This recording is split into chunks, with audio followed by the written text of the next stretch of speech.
everyone, Lou here. While coming up with videos for this October, one thing I've been thinking about is Vocaloid stories based off disturbing stories. Today, let's talk about them. This is Vocaloid songs based off disturbing stories. I'm gonna give a massive trigger warning here before I start this video because this is obviously gonna involve some pretty dark subject matter revolving around mental health, unaliving yourself, death, and more. If any of that triggers you, then I don't recommend watching this video. Also, not every song in this video will be based off a true story. Some of them are based more off of popular legends or other stories, mostly because I was chaining myself to just Vocaloid, and most Vocaloid producers write their own fictional stories when writing a story for a song. Not adding creepypasta though, frankly, because I find Vocaloid songs based off of creepypasta legends to be a little cheap. Yes, this includes Alice Human Sacrifice because that's based off a creepypasta. Alright, let's start. Do dreams count as true stories? I mean, no, but it's based off a real situation for someone, right? Hey, I thought it worked anyway. This one isn't really disturbing, only to me as someone with a major phobia for bugs, but I figured I'd start off tame anyway. According to Ghost, in the original version, this song is based off a dream they had about people with bug heads who were entomologists. The lyrics are supposed to sort of describe the dream while including Ghost's poetic and mysterious lyrics such as the main verse. The original version of the song isn't as good, but the remake in 2019, oh shit, that shit is fucking good.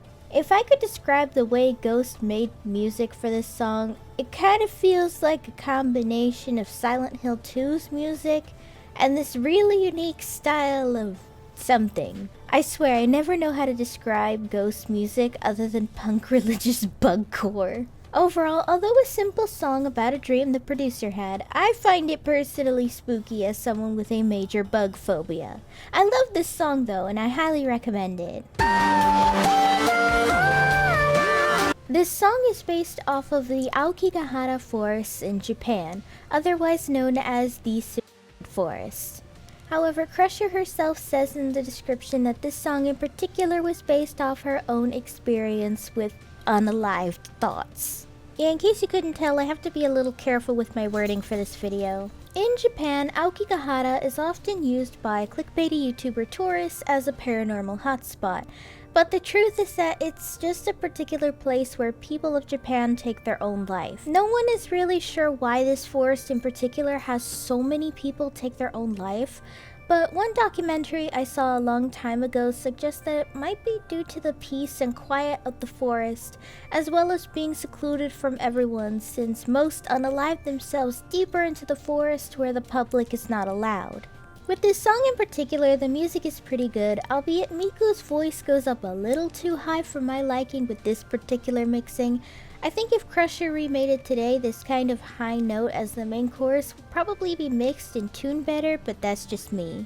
The lyrics though are the saddest part to me. I'm not gonna read any to avoid triggering anybody by accident, but you can tell they're written from someone with a very deep mental health issue. It's pretty fucking sad actually. Although it was pretty hard to understand Miku in this song due to her using Japanese voice bank to sing the English bits. Otherwise, I really like this song, but it's a little too sad for me to sit there and jam out to it.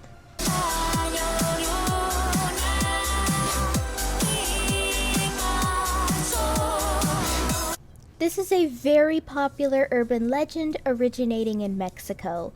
It tells of a woman who murdered her children in the river after her husband abandoned her, who now roams around the lakes and rivers in search of replacement children that she then presumably drowns too. Either that or she had postpartum psychosis. I think her motive depends on the interpretation you hear, cause I've heard different reasons from different people.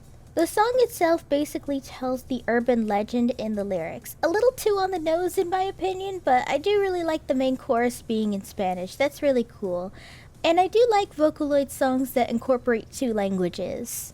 The Spanish part in particular is presumably told from the husband's words to his wife and her response, while Gumi and Oliver's part is the role of the children which were killed by the weeping woman. I've never been a personal fan of this urban legend because it's a little too cliche for me, but I do really like the instrumentals of the song. It's a pretty good vibe to it, and the music video is pretty cool for it. I don't know, I guess to me it's like making a song on Bloody Mary. A bit cliche, but I'm sure it spooks someone out there. Overall, this song is pretty neat. While it is a little too on the nose on telling the tale of the weeping woman, I do still think this is a really cool song.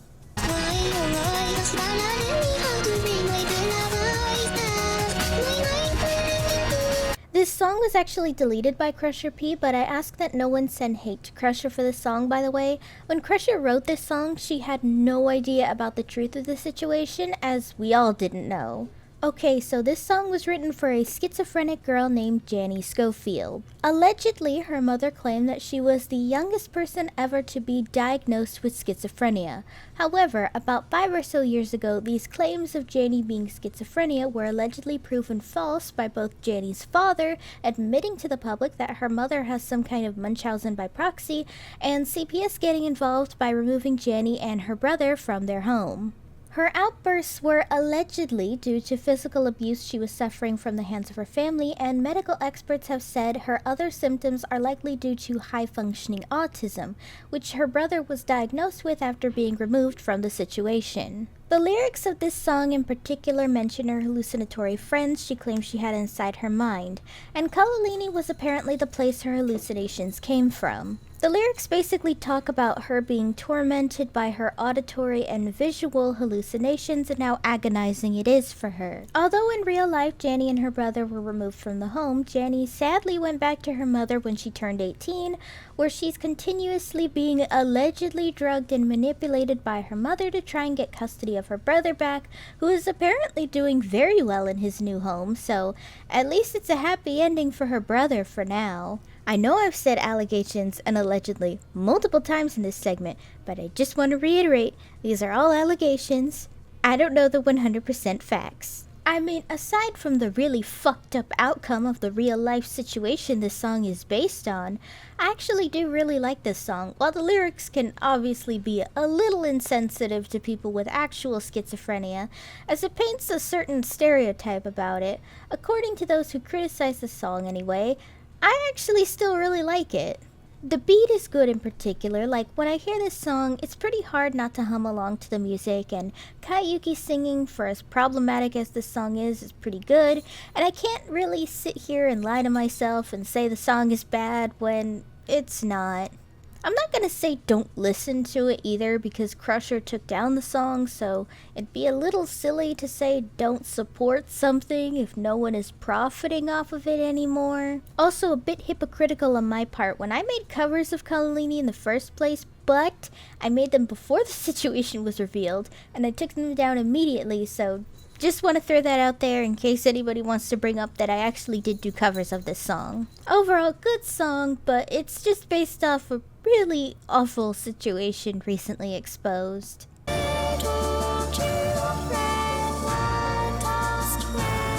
Don't send hate to Steam Pianist. I'm sure they meant well when they were making this song, but I have my own negative thoughts on the outcome for the song. This is one song in this entire video that I wish didn't exist. It's not because it's bad, it has a classic music box spooky theme to it like many early Vocaloid songs like Kagome Kagome or even Rugrats Theory. However, the reason why I say this song probably shouldn't exist is because what the song is based about, which I personally find to be in very poor taste. The song is about a girl named Gracie who was a victim of real-life serial killer and cannibal Albert Fish. He was a very disturbing man who, prior to Gracie, had eaten the entirety of a little boy and bragged about how delicious he tasted to the police after he was caught for killing Gracie. In particular, with Gracie, he was actually going to kill her brother but decided on her instead for unknown reasons. After having her brother agreed to do some housework for him on some kind of housework for money thing, he claimed to her parents that he wanted to take Gracie to his niece's birthday party.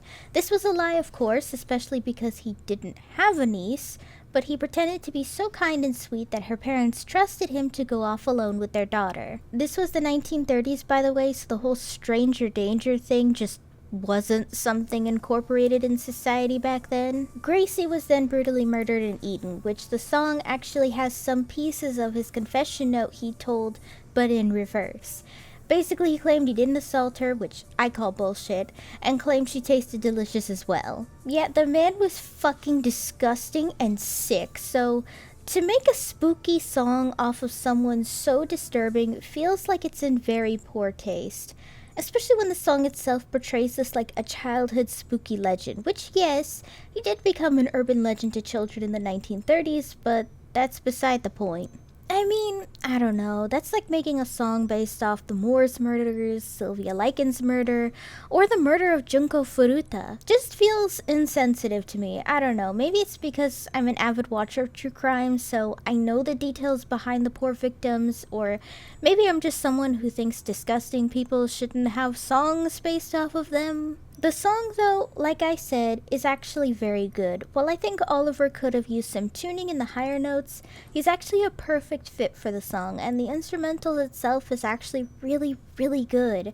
I like the slow music box start to the climax of the song where you hear drum beats, other singers, booms throughout the song, except the reverse reading of Albert Fish's letter to Gracie's parents that was particularly insensitive to me because of the contents of that letter. Overall, the song is good. I just feel like it's a very insensitive Vocaloid song towards such a disgusting crime and human being. Not saying don't support Steam Pianist or don't listen to the song, I'm just stating my personal opinion. Though I think that's it with such a disturbing song. That's a good way to end the video, right?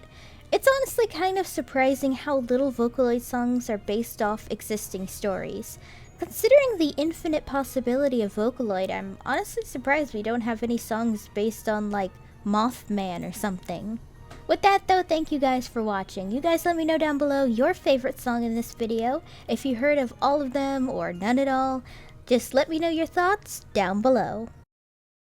Hey guys, thanks for watching! If you liked the video, be sure to give it a thumbs up and consider subscribing if you're new. If any of you would like to help support my channel in any possible way, my Ko-fi page is down below in the description, along with all of my social media. For any subscribers, new or old, who'd like to help with video ideas, or maybe just want to talk about anime or something, I have a fan server linked down below. See you next time!